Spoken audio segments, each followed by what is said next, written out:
Cameron was meant for so much more than his asthma allowed him to be. He was just an amazing little boy that was definitely going to make his mark on the world. And when Asthma decided that he wasn't going to do that anymore, we decided to change that.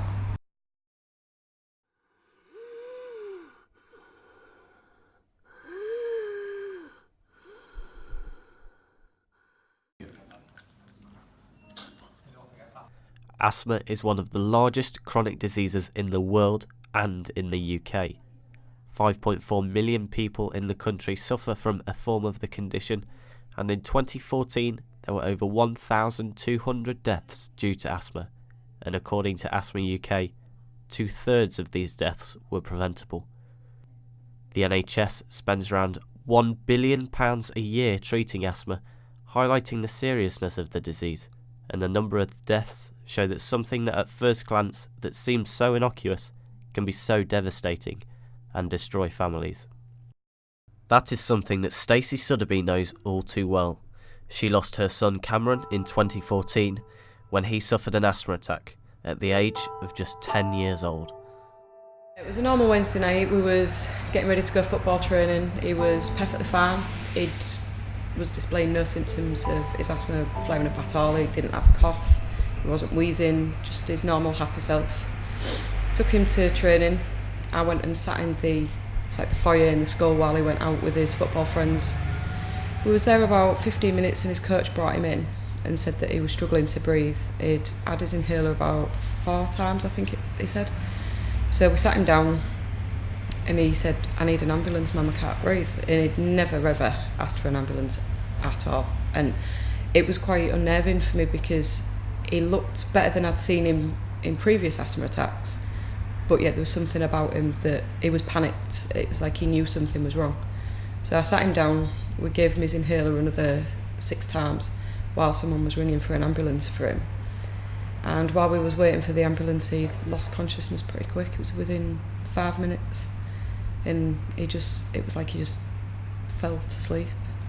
They took him to a Royal and stabilised him, and we moved to Leeds General Infirmary at 2 o'clock in the morning, and we stayed there for 4 days. Everything seemed to be going in the right direction. Even though it was only really small steps, it seemed to be going in the right direction. And then we got a call. We was in like one of the on-call rooms where we were sleeping, and we got a call to come down, and they said they had to take him for an emergency scan. And we found out the next day that all brain activity pretty much had gone. You know, there was nothing, absolutely nothing they could do, and they said that if by chance he managed to continue to fight, he may possibly be able to breathe on his own, but he would never wake up.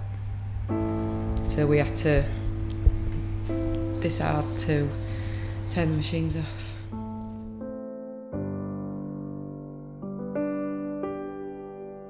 Cameron's story is a brutal and humbling reminder of just how unpredictable and fatal asthma can be. But what exactly is asthma? At the University of Lincoln's Joseph Banks Laboratories, Dr. Neil Holden specialises in asthma and airway inflammatory diseases. His research has thoroughly covered the world of asthma, with his current work focusing on the interaction of anti-inflammatory proteins with respiratory viruses. Asthma is a disease of your lungs, and basically what happens is that the airways in your lungs, the lungs tighten up, and the muscles constrict in your lungs, and that tightens up the airways, and so that less air can actually go down into your lungs, so you can't breathe as much air in and you can't absorb as much oxygen. Asthma traditionally was always defined by its symptoms, so in terms of feeling breathlessness, having chest tightness, coughing, wheezing, and those kind of things. As we understand more and more about the disease, we understand that it is a very widespread disease, and there's very many different forms of asthma. In asthma, the airways of the lungs narrow and constrict, making it tougher to breathe and producing the wheezing effect. Mucus can clog the airways, exaggerating the symptoms and causing coughing. In fatal asthma attacks, the mucus can cause the complete blockage of the airways, but asthma attacks can be on a mild, moderate and severe level where hospital treatment is required. So normally a severe asthmatic experiences exactly the same symptoms, but to a much larger degree. So one of the things which we diagnose asthma through is by measuring the amount of air people can move in and out of their lung by something called spirometry. So that's where you get the little tube and you breathe as hard as you can in that tube and get as much air out of your lung. So a very mild asthmatic will be able to get quite a lot of air out, whereas a severe asthmatic will get very little air out. Whilst the symptoms are the same, the degree of the symptoms and the magnitude of symptoms are much greater. Of the 5.4 million people in the UK suffering from asthma, around 5% of those have a severe form of the condition. However, the 5% of severe asthmatics in the UK take up 50% of the costs associated with asthma medication spent by the NHS each year. But what is it like to live with a severe form of the illness? Ruth Smith is one of the 5% in the UK that suffers from a severe form of asthma and has found the condition has changed the way she lives her life. It was quite frustrating because obviously I didn't have it as a child. It's not an illness that I've had and grown up with and got used to.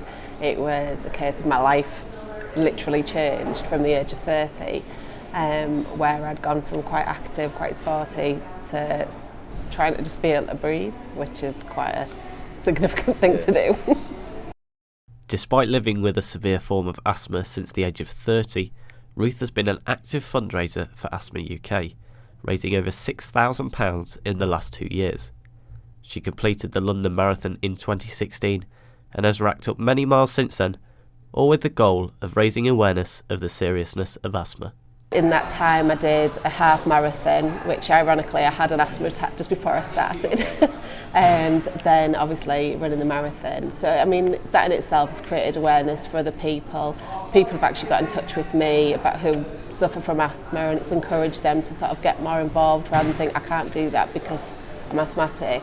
They've given themselves the opportunity, right, I'm going to try it and see. It is harder, but in terms of the charity, it's good publicity for them. Obviously, somebody actually running with asthma and fundraising, I'm able to tell people about my experience, and obviously my fundraising page, I've got a little bit of information about what's happened to me in the past, so everybody that kind of does come across my page, they see that information, and obviously it's all advertisement for the charity and creating awareness for Asthma UK.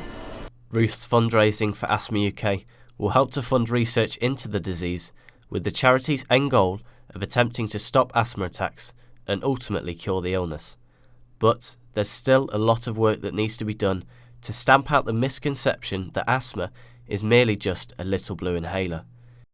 Cameron's story has left Stacy without her little boy, but she and Craig Salter have set out to make sure that it doesn't happen to other families by setting up the charity Breathe for Cameron.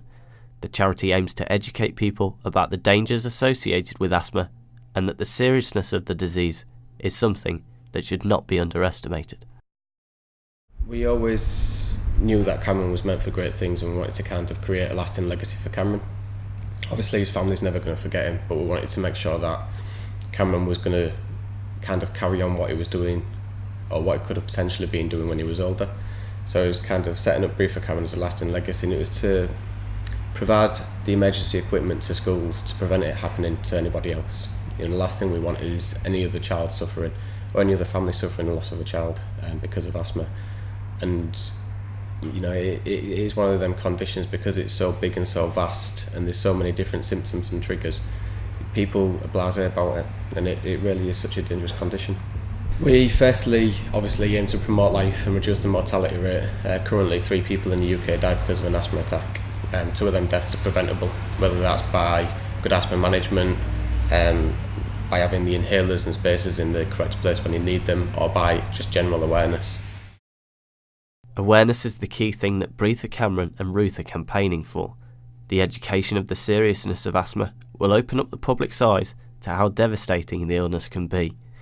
Cameron isn't the only child lost to the disease, but with the right education and changing of the public's mindset, the number of deaths can decrease.